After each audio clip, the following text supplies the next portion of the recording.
Unmute, yes. Good morning. Thank you so much for joining us. This is a momentous occasion for us at this university.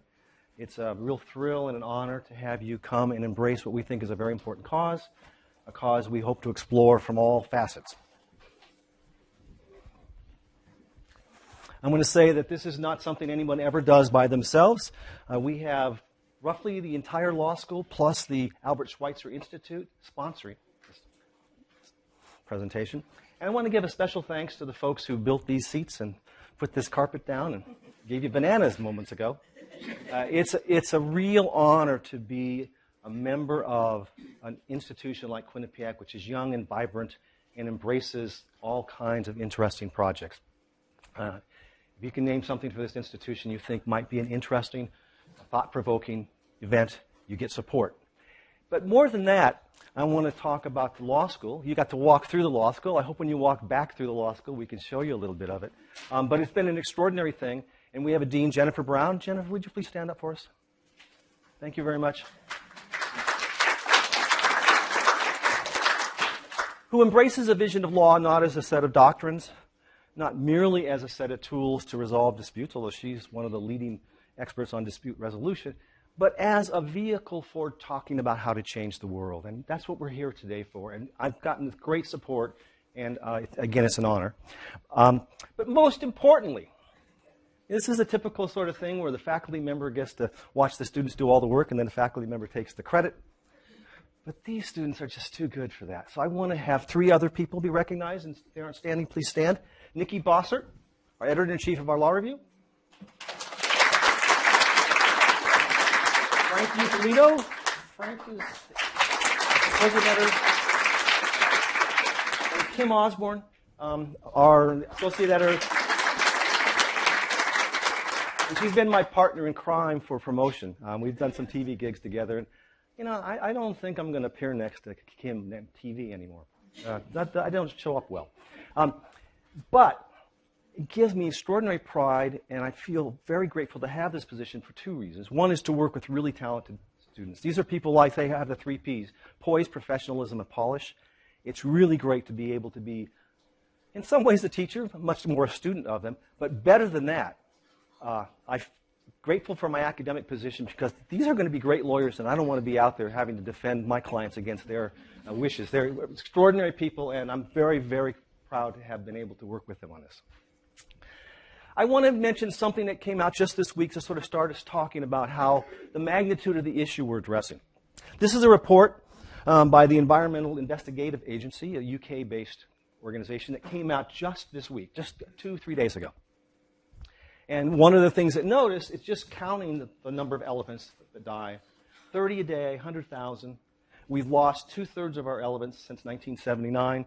More importantly, there was actually a stage where the poaching diminished over time, right around 1979 with the enforcement of some laws that we'll have great speakers tell you about in a little bit. That has turned around for lots of reasons. One is a rise of a middle class in China that has created a demand for ivory that's really unparalleled. And it rises all the way through that society. This is a visit in 2013 by the Chinese president, Xi Jinping. His entourage loaded up his airplane with tons of illegal ivory. They purchased so much that in the 10 days or so they were in Tanzania, the price doubled because of the demand that they created. So it's a big issue. It's an issue that is becoming more and more important, and it's a dynamic time for us to talk about this. A little miscellany before we do talk about this. You know that there are facilities across the way. I'd ask you to set your cell phones to stun, but don't do that before. But first, email and tweet your friends that we have a live stream, and you can tell them that we're going to be accepting questions from around the globe today. The stream is running as we speak. We'll have a couple of breaks. And then, I've talked about elephants, but we're going to have the leading voices on the planet on issues related to biodiversity, conservation, and really how to save our world. And so we really aren't all elephants all the time, and you'll hear that as we go along. There's a lot more to talk about. We have a diverse biosphere. We're going to try to address all those elements of diversity. But we'll begin with elephants, because it's really one of the more challenging issues in the biosphere this time. But you're also sitting in a place that really, in a lot of ways, was the epicenter of ivory trade. The U.S. is still number 2 behind Asian countries in illegal trade of ivory, so it's still a big issue for us here. But in addition, Deep River, Connecticut was the epicenter of the trade. We have 2 leaders, extraordinary people who are going to tell you a tale. If you haven't heard this, you're going to be amazed. First, Jeff Hostetler, an engineer by training, but the president of the Deep River Historical Society, who's been working on these issues for nearly half a century. Well, he started when he was 4. And Marta Daniels, Marta and I have a musical interest in common, so that's another fun thing. But Marta's an activist, a writer, has done all kinds of great stuff. But if you were lucky back August 19, and I urge you to stream it now on the NPR website, to hear an NPR program that talked about this, you saw the fruit of Marta's work recently. So we're going to begin with that. I do want to offer you one little tidbit. This was from my iPhone back in August in South Africa. An extraordinary thing to see any large, beautiful creature or a small, beautiful creature. And I'm fond of saying that every time you lose one beautiful thing on the planet's just a little less beautiful. Thank you very much. I'm going to now introduce you to Jeff. Will start first, and then Marta.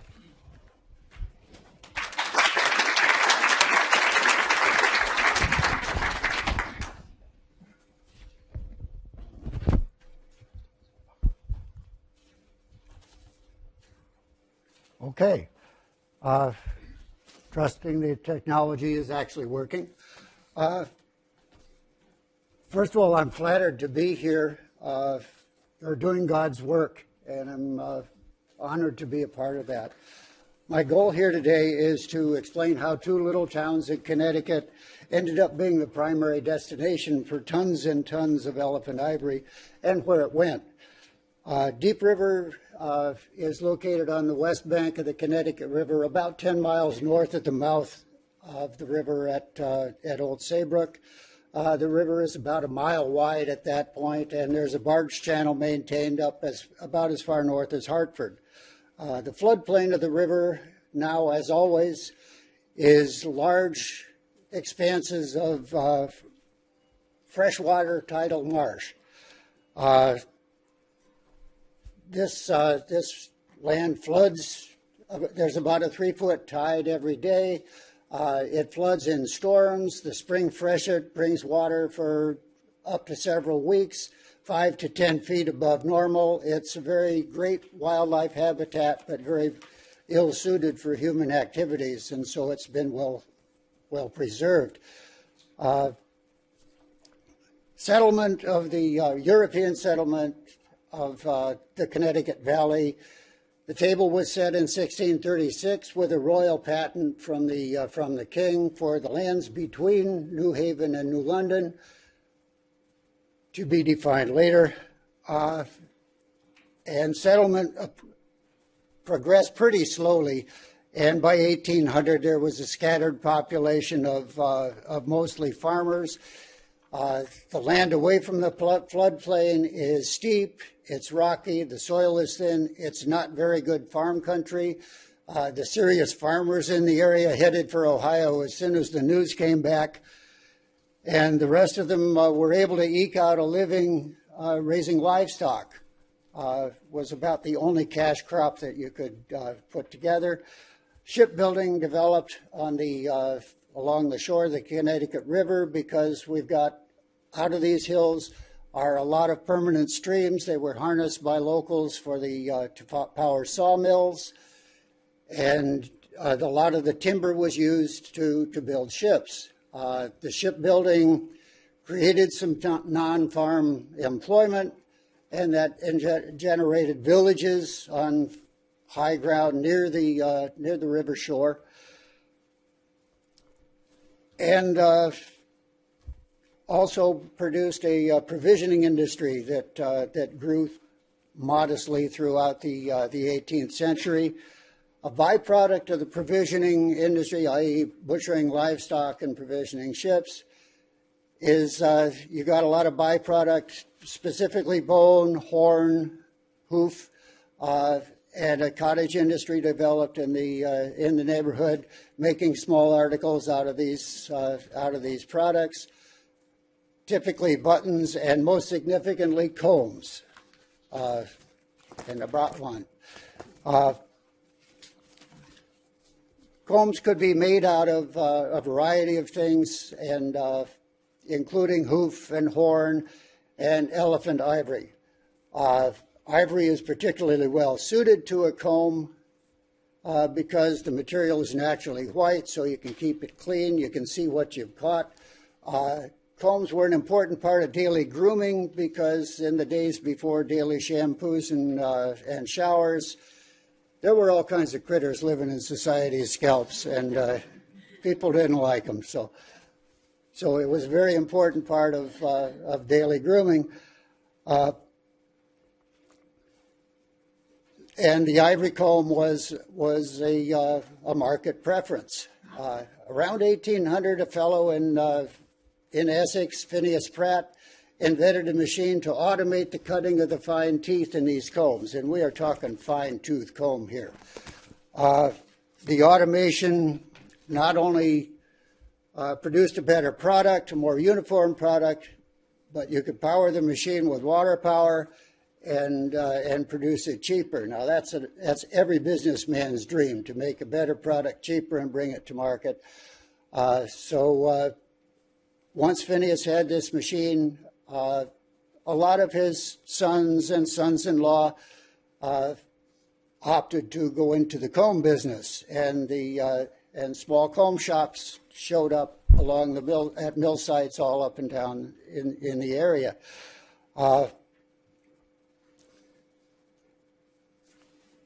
During the 18th century, there was a lot of development, mostly in Europe, of the piano. The harpsichord is a wonderful chamber instrument, but you can't project with it, you can't control volume. But industrial technology, you don't think of a piano as a product of the Industrial Revolution, but it is. You need a reliable source of metal wire because the piano depends on metal strings struck by a felt hammer. And when you put a lot of tension on a metal spring, you kind of back yourself into needing a cast iron frame to support all that load. And the development of casting technology and wire technology, mostly in Italy, produced what is now the modern piano. By 1800, when Phineas was automating the comb business, composers were writing for the piano. Protestant congregations were starting to incorporate congregational singing into their practices. Sheet music publication or published sheet music was becoming more available, and the piano piano started to grow. American piano makers.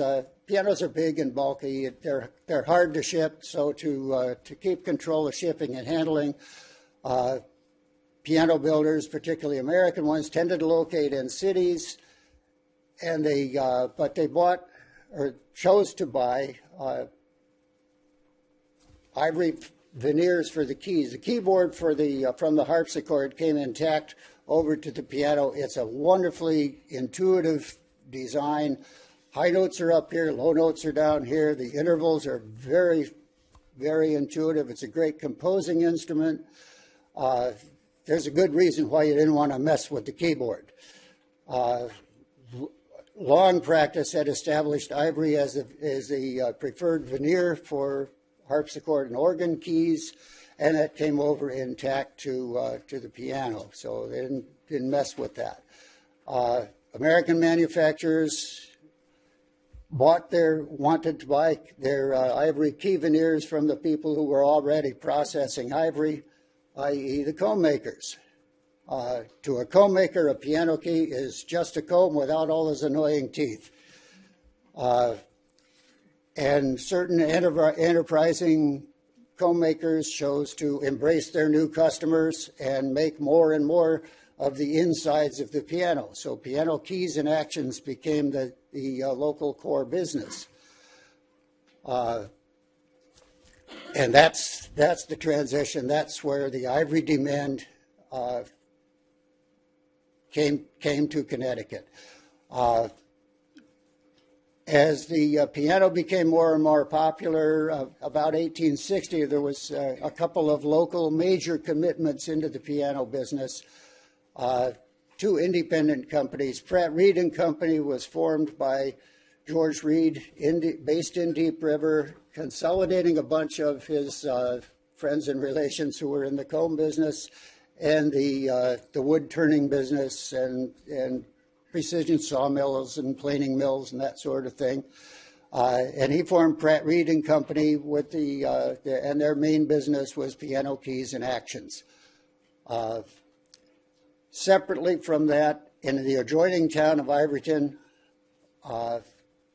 was the Comstock Cheney Company, and they were following the Victorian paternalistic model of building a company town. They built the town of Ivoryton, housing, library, theater, institutions, and their factory for the sole purpose of competing with Pratt Reed, making piano keys and actions. The two companies competed through good times and bads, and the piano is, by nature, a cyclical business. When times are good, there was a lot of competition for workers. The influx of workers generated housing. The workers brought, a lot of them were immigrants. They brought along their ethnic institutions, their particular church preferences, and the town kind of, each town kind of grew up around its own labor force. In bad times, it was a scramble to try to find some other product to make to take advantage of your plant and talent, to ride through the trough and be there for the next wave.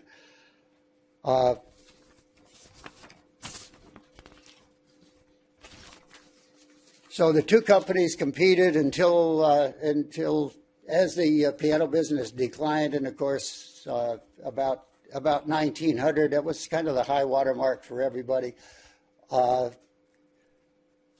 Revolutionary changes in communication, radio, and transportation, the automobile, kind of let the air out of the piano balloon, and the piano in the parlor ceased to be the focal point of American society. The two companies competed, rode the tide down, merged in 1936. The merged company moved operations down to Ivoryton, which was the newer plant, but kept the name of Pratt Reed because that seemed to be have the better image in the marketplace. In one of the more brilliant strategic moves, the company built military gliders during World War II as a conversion from a civilian to a military product. That let them hire their subcontractor or their customers as subcontractors to make glider parts. And after the war, everybody went back to the music business as fast as they could go.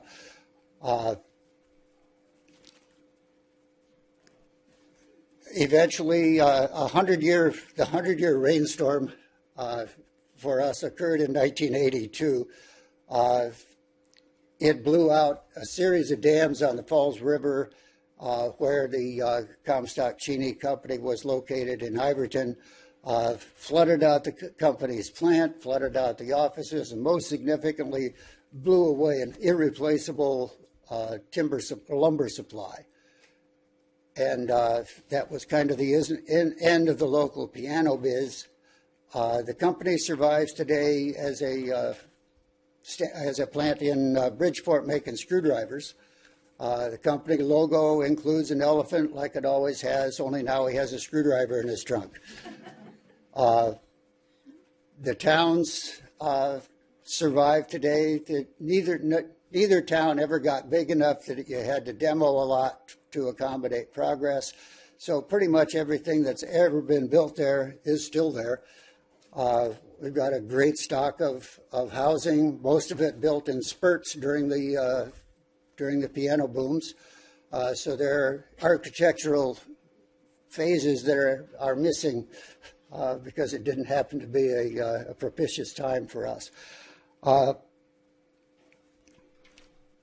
The major factory buildings still exist. The largest primary manufacturing building is now residential condominiums. The other satellite plants in Deep River continue to produce industrial products and provide local jobs, although most people now are recently provided modern highways to commute to jobs in surrounding areas. But it makes it for I kind of hate to pull the lid off it, but it's a really, really nice place to live. It's very, very pretty. Come and visit, but don't stay. Huh? So anyhow, that's how Ivory ended up having to come through Deep River. It went through here to piano manufacturers all over the country, and it ended up in every church and every living room and every dance hall and concert hall, and built the town that we have today. And thank you.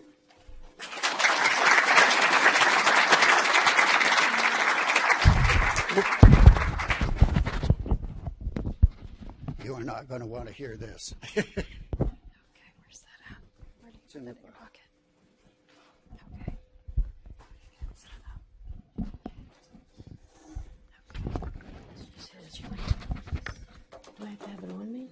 Sounds good. Okay, you can put it in your pocket or whatever. Okay.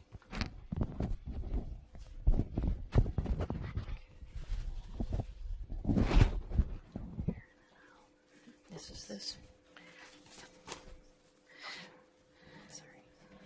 Let me just say thank you very much to Quinnipiac Law School and to Professor Thomas and his wonderful students. It's an honor to be here with you and with our Historical Society President, Jeff Hostetler, and his wife. He's one of my local heroes back in the lower Connecticut River Valley. We're going to move from factories in Deep River to elephants in Deep River. Almost 20 years ago, a New York Times reporter, Bill Ryan, wrote about two towns near the mouth of the Connecticut River whose prosperity had been built on ivory industry. Quote, "Today, that industry would provoke screams of rage from human rights and animal rights activists for the dead bodies, thousands and thousands of them, human and animal, that the industry left in its wake, for the importing of elephant tusks from Africa and the cutting of them into combs and knife handles and piano keys at a time in America when every family had a piano or wanted one. In Deep River in Essex, the sight of elephant tusks being hauled off the decks of steamships at river landings or being transported to factories in horse-drawn wagon was once so commonplace that no one turned a head. The two companies that shaped these towns for generation after generation are only memories now, but their buildings remain.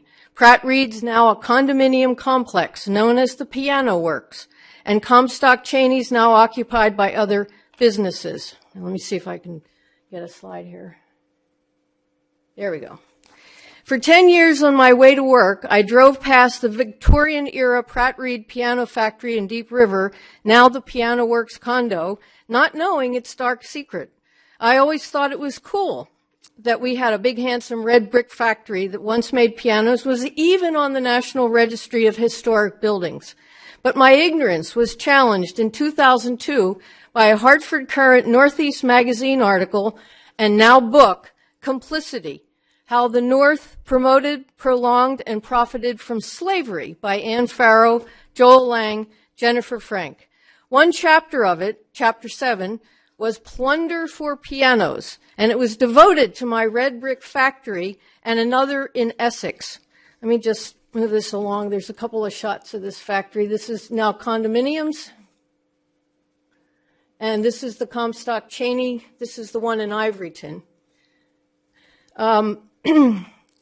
So it was devoted to these two factory buildings, and it documented how in the 19th century millions of Native Americans were enslaved for the transport of hundreds of thousands of elephant tusks. This is an aerial view. Wait a minute. Get this right.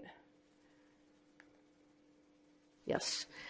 Were enslaved for the transport of hundreds of thousands of elephant tusks from the interior of Africa to the coast of Zanzibar. That's now Tanzania, 20 miles off the coast of Mozambique.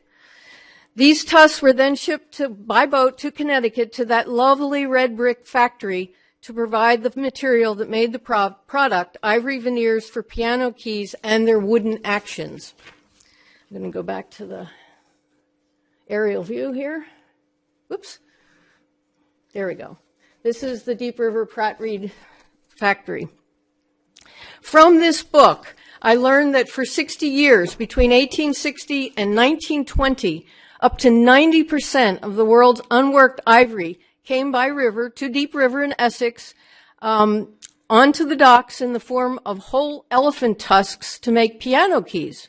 75% of what arrived was called prime Zanzibar ivory, the highest quality and the heaviest weight ivory from an average 80-pound tusk that could make the white keys for 45 pianos. Each tusk could make 45 white piano keys, the set for a whole piano, 45 of them.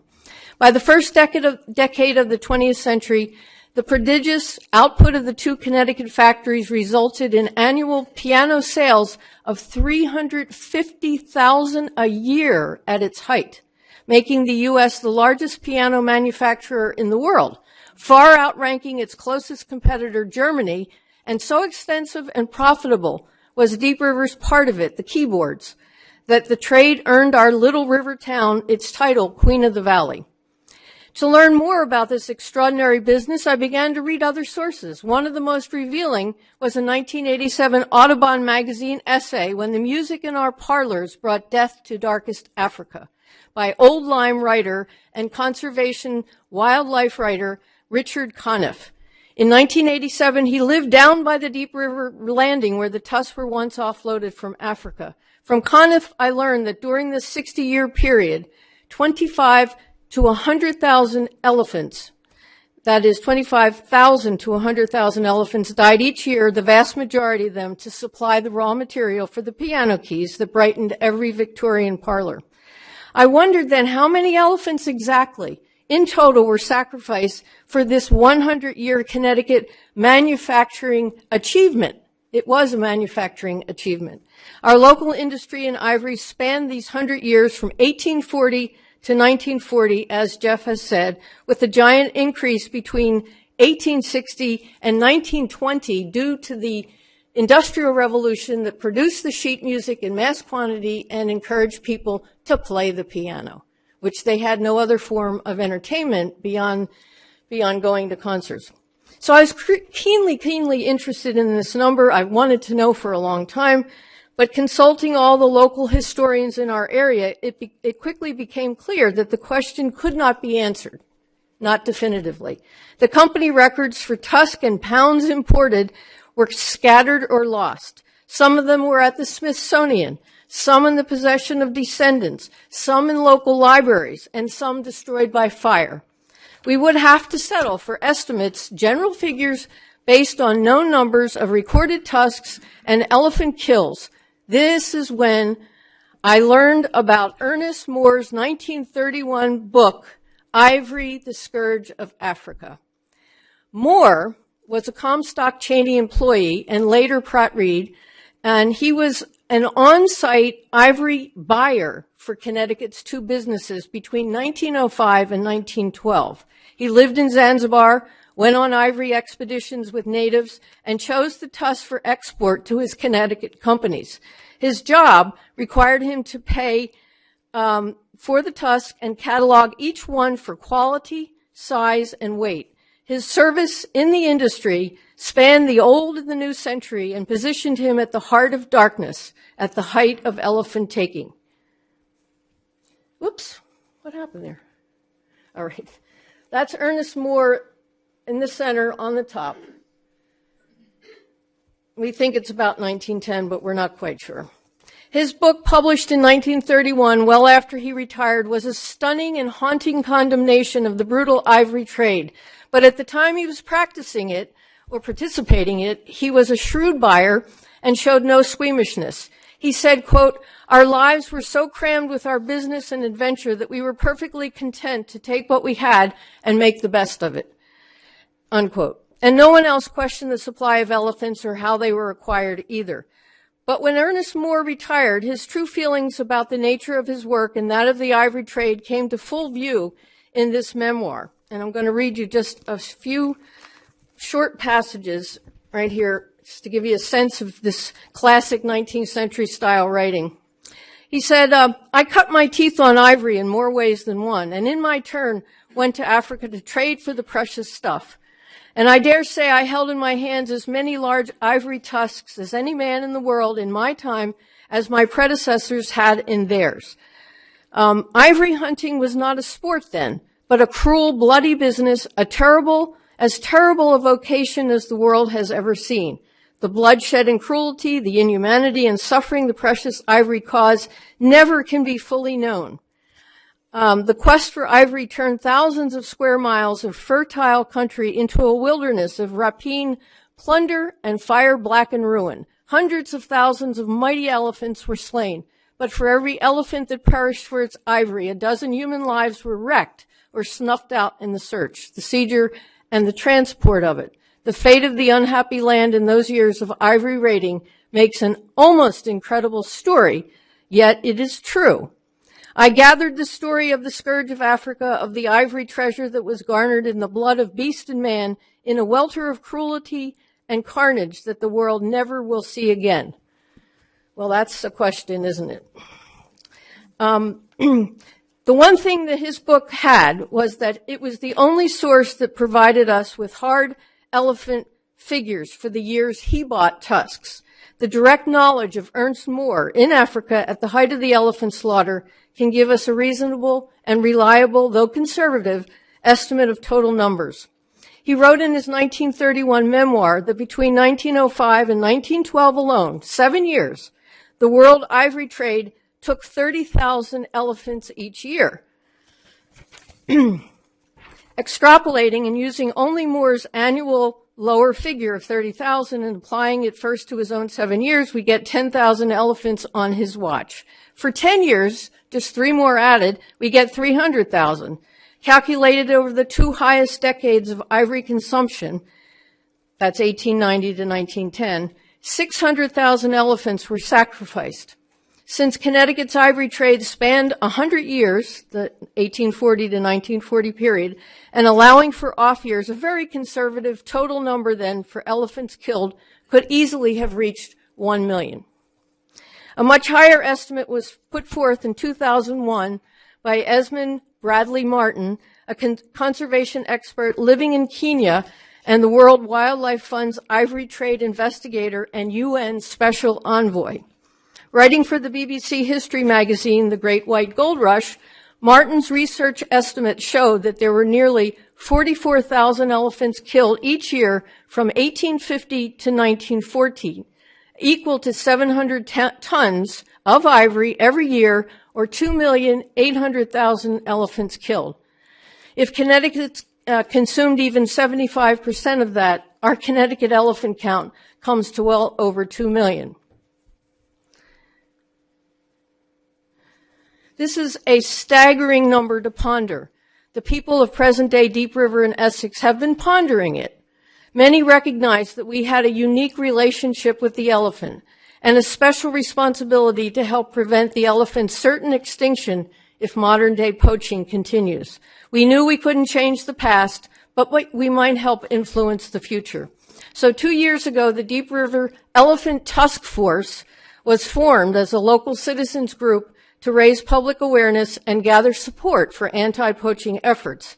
Today, the group has the cooperation of the whole town, from the Historical Society where the task force is housed, to the Rotary Club, to the Selectman's office, along with the schools where elementary kids and high school students participate.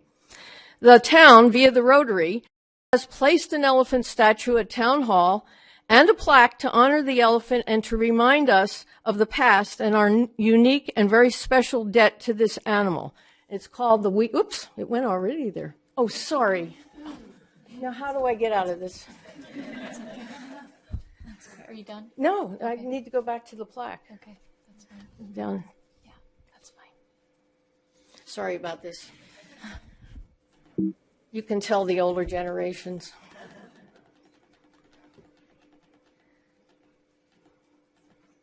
Keep going. Okay. Keep going. Should be right there. All right. All right. This is the plaque that the Rotary. There we go. All right.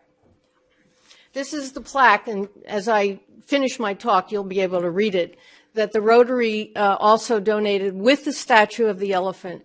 And it's about honoring the elephant and remembering our debt to that. The educational efforts of the task force have included a major conference to educate our own citizens about our history, role, and responsibility in the ivory trade. The conference last year brought together representatives from several anti-poaching organizations from Africa, Kenya's Wildlife Direct, Save the Elephant, and representatives from our own U.S. Fish and Wildlife Service Anti-Poaching Division. The filmmakers of the National Geographic Society's new film on elephants were also there to debut their documentary, Battle for the Elephant. Money was also raised for all the anti-poaching organizations there, including the David Sheldrick Trust in Kenya that rescues orphaned elephants and helps people adopt them. Hundreds in Deep River are now sponsored by the people of Deep River. Hundreds of elephants are now sponsored by the people of Deep River. In addition, we are working with state legislators to enact a Connecticut anti-trafficking bill that will join the New York and New Jersey's bills to prohibit, quote, the import, sale, purchase, barter, or possession of ivory or rhinoceros horn and items containing ivory or rhinoceros horns. All these bills are aimed at identifying and cutting off all illicit ivory trafficking in the tri-state area. This past summer, as some of you know, our citizen efforts attracted the attention of NPR and led to the National Public Radio feature story about the Deep River and Essex history and the plight of elephants today. We know that our efforts are pitiful in comparison to the problem. We have absolutely no illusions that the current massive poaching and illicit ivory trafficking will be easily ended. Total numbers of African elephants are now at 400,000, down from the several million in 1890 when Deep River was making so many piano keyboards. A new study published by the National Academy of Sciences documents that 100,000 elephants were poached between 2010 and 2012. If present killing rates continue, approximately 100 a day, to tap an $18 billion a year ivory market centered in China, scientists say elephant birth rates will be unable to keep pace. Extinction is predicted by 2024 for the forest elephant, 2030 for savanna elephants. Shockingly, the U.S. ranks as the second largest ivory market in the world, behind China. We are still culpable. People in the 19th century in Connecticut did not understand what their use of ivory meant for the elephant or the slave, just as the Chinese today turn a blind eye to poaching to satisfy their desire for ivory trinkets. But people of the 21st century know about the elephant's plight, and we're determined that on our watch, we will not allow this majestic animal to go extinct. So all hands on deck. I want to leave you with an amended quote from the anthropologist Margaret Mead, who said originally, "Never doubt that a small group of committed citizens can change the world. Indeed, it's the only thing that ever has." I would amend her statement like this: never doubt that a small group of committed citizens, along with a large group of smart lawyers, backed by every world government, can strengthen and enforce anti-poaching and illicit ivory trafficking laws and change the world for elephants. Indeed, it's the only thing that will. Thank you.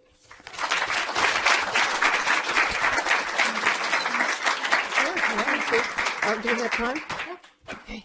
We're going to take some questions now. If you could just wait for someone to bring you a microphone if you have a question, and please state your name because we are recording today's events. Shall we get up?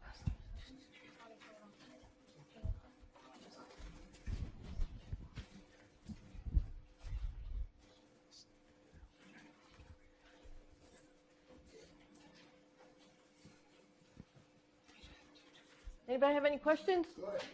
We can sit down. Oh, I do. Thank you. I'm Priscilla Farrell with Friends of Animals. Wondered if in Deep River the antique dealers and retail operators shun the sale of ivory, whether it's antique or not. I mean, do they have to accomplish that by force with a legal mandate, or do you have that kind of spirit among the people that can still profit from the sale? I can answer that question because I am a part-time antique dealer. I thought you'd like that. I can only say this anecdotally.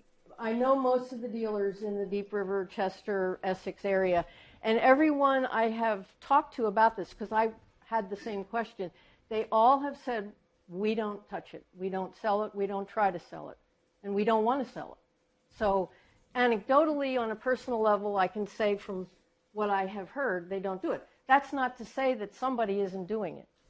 Who knows? But from what I have understood, it's at a minimal level. Hi, I'm Susan Porto with the Connecticut Bar Association's Animal Law Section. I commend you on your work, and I'm wondering how we can help you further justice for animals. Justice for animals? Elephants, whatever's needed.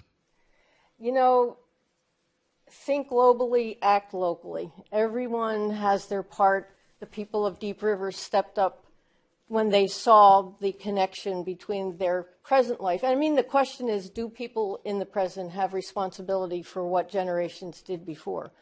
But even if you just leave that question alone, the answer is that you have to do what you're called to do. We don't pretend to know what is the best. I asked Professor Thomas, you know, is there anybody here today going to talk about the definitive answer to how we stop this? And he said, we hope that we will have a number of people talking about that.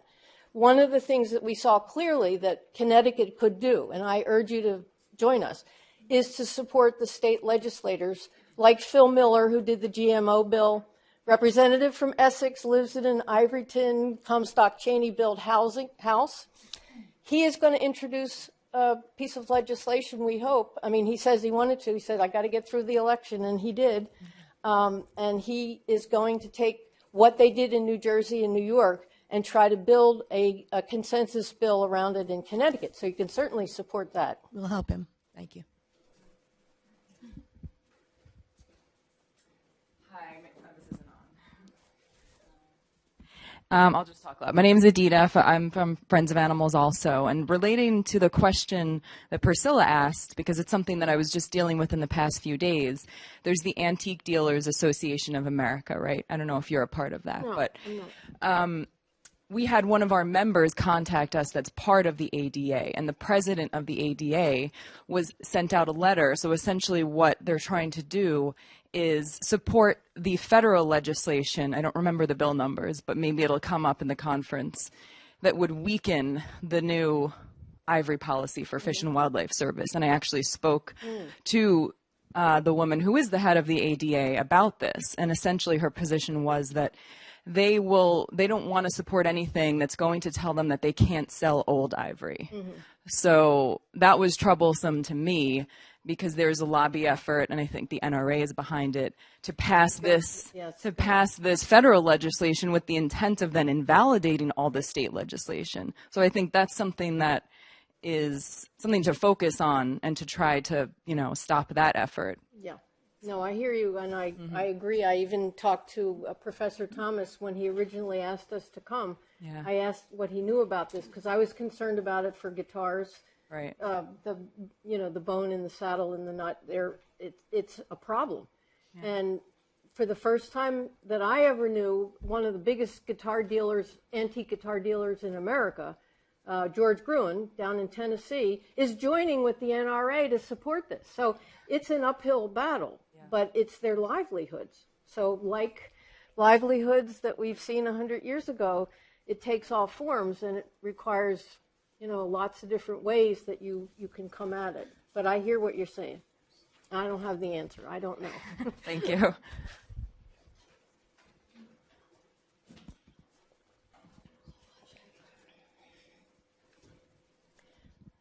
Hi, my name is Laura Saucier. I have a question. You had mentioned that the U.S. was the #2 consumer of ivory. Is it still the same products, ivory keys? I don't really know. Maybe you do, Professor Thomas. This is convenient because I also have a couple questions. Most of the trade in ivory is in trinkets, what I would call trinkets and antique trinkets. So you can think all the sorts of things that Jeff talked about. And some have been reshaped to play different roles in different products, musical instruments and what have you. On the question of the movement on the federal level for change of law, in large measure, what is now in place, and we'll get more talk this afternoon from Mike Harris about the existing laws with respect to all kinds of creatures and substances, but with respect to ivory, in simple fashion, it's still saleable in the U.S. if it is over 100 years old, came into the country before it was listed on the applicable treaties, so mid-1970s, and hasn't been changed since that time. And the burden is on the owner to prove this in order to legalize the sale. And so, as we heard, the driving force behind changing the law is what is now known as the most effective lobbying organization in the country, having taken the place of the American Medical Association to that distinction, and that's the NRA. And in large measure, what they want to do is erase the requirement that it had not been changed, and in addition, put the burden of proof on the government to prove that it's not legal. And that would change things dramatically. And as we've heard, essentially in New York and New Jersey, the laws now in place ban any kind of sale, no matter how old the substance is, whereas California is also considering a similar proposition. I do have a couple questions, one for each of the speakers. First, for Marta, last evening you talked to us about the human loss, and you mentioned it today, but could you give us the numbers of people who died? You gave me per tusk last night. Yeah, these are figures from that we use from Dr. David Livingstone, the great explorer, who in the 1850s, 60s, and 70s lived and traveled in Africa exploring and looking for the source of lots of rivers. And he was horrified by the human trafficking that was done to carry the tusks. And in his last journal, the last journal of David Livingstone, he documents, according to his own years of experience, that for every tusk that was carried out of Central Africa to the coast, there were at least 5 Africans that were enslaved to carry the tusk, 5 per tusk. And the reason the number was 5, and some people have it much higher, is that half the people did not make it to the coast. So you needed the remainder to get the material to the coast. And once they got to the coast, they were sold as slaves, usually went to Brazil or some other, country, or West Indies, one of the islands. So and in Connecticut, when Dr. Malcarn, who was the town historian for Essex, the counterpart to Jeff, he and Brenda Malkowski, the chief archivist of this material and the most knowledgeable about Deep River and Essex's ivory trade, she and he put together a study of just Comstock Chaney and what they knew about the ivory trade. And along with Ann Farrow, they came up with a figure of 2 million people. In Ann Farrow's book, you can see the sources for that. 2 million black people to haul the tusks for us. Thanks. And then a similar or related question to Jeff. I really want to thank you for presenting the history and basically the commercial basis and background for the trade. And I find myself becoming more and more fascinated with the history of Deep River. And I wonder if you could tell us what's in the Historical Society, in the museum. Because I think I really want to go see this stuff now. If you can tell us a little bit about what's there, I think it'll give everybody this appreciation. Thank you. It's my chance for a commercial. The Deep River Historical Society is an all-volunteer local organization. Was founded in the 1930s. We live in an 1840s era stone house that was bequeathed to us in 1946 by the granddaughter of the man who built it. In addition to our outreach programs, which include school programs, and Marta mentioned our big hitter last year with the Ivory program or the Elephant program. Our permanent exhibits, the house is a combination of period-ish rooms and regular case-type museum-y displays. We've got a big corner of our exhibit spaces is devoted to ivory. Various articles of ivory that were made from. Of course, you had the primary product of piano keys. Not every piece of bit of, not the last. There were occasionally little pieces left over. There were miscues along the way, and not much was wasted. So there were a lot of small incidental artifacts that were made from elephant ivory, just now and then and here and there. Not primary products, but we have a big collection of those kind of things. An ivory toothpick. At one point, they made a little memo pad, little leaves of ivory with a little rivet to hold the thing together. And you could write on an ivory leaf in pencil and scrub it back off, and it became your pocket calendar. We've got an assortment of ivory processing machines. So you could, including a version of of Phineas Pratt's comb lathe, and it's some really elegant engineering. It's one of my favorite pieces. I love that. We've got inexplicably, we devote a lot of effort to, or a lot of our space to keyboard instruments. We have a great reverence for pianos. We've got a parlor organ. We've got a square grand piano that was made by a local cabinet maker from wood of the charter oak. There's apparently a state law that requires every museum to have at least some connection to the charter oak. And ours is about 5 feet long and weighs about 400 pounds. We have a collection of art by local artists. Prior to industrialization, the town was a river port, so we devote a lot of our space to river travel, river transport, and the marine trades. We had a lot of local folks who traveled the world and came back to Deep River from as captains and seamen, and so we have a lot relating to that. Third Saturday in July, of course, Deep River is the host to the largest gathering of fife and drum music in the known world.